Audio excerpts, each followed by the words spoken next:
Trump administration taking California to court. The Justice Department suing the California Department of Education over a state law allowing transgender athletes to compete in girls' and women's sports. The DOJ says the state is violating federal law. Thanks for joining us here at 4. I'm Curtis Meng. And I'm Andrea Flores. KCRA 3 Capitol correspondent Ashley Zavala spoke with one of the U.S. attorneys who helped file that lawsuit and joins us now in the studio. So, Ashley, what are all sides of the issue saying about this? Yeah, Andrea, the U.S. Department of Justice filed this lawsuit specifically against the California Department of Education and the California Interscholastic Federation. The Trump administration says California is violating Title IX, which is the federal law that bans discrimination in education based on sex.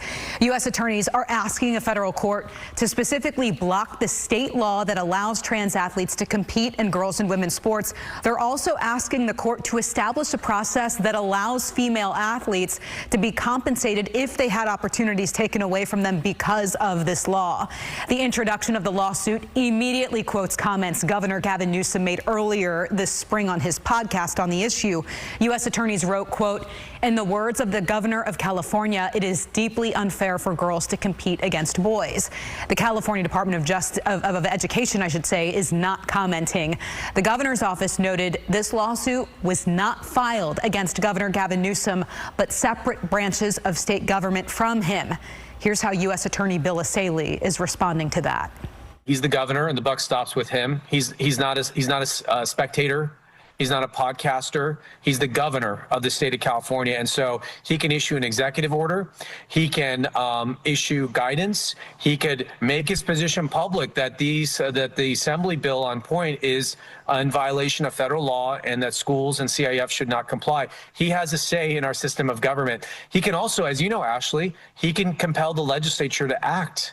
For the trans athletes in this state who have been doing what this state has been allowing them to do, what do you say to them after they've been able to compete for the last 10 years? Look, we want everyone to be treated with dignity and respect, and this isn't an attack on trans athletes. And frankly, maybe there should be a new team or a co-ed team or some other avenues to allow them to compete or something. But what we're talking about today is protecting the rights of women.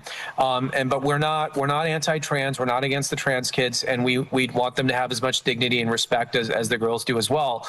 But this issue is about protecting female biological girls. That's what this case is about. Now, Governor Gavin Newsom earlier this year said he's been asking how to make this fair, how to strike the right balance on this issue. He also noted at the time, again, this was in April, this is not where his energy flows. Today, we essentially got the same vibe from a group of state lawmakers. A group of bipartisan state lawmakers said this is an issue where their parties will likely reach an impasse. Why they say it makes it so hard for them to solve at the California State Capitol. And Ashley, we know the Trump administration has been threatening to withhold money over this.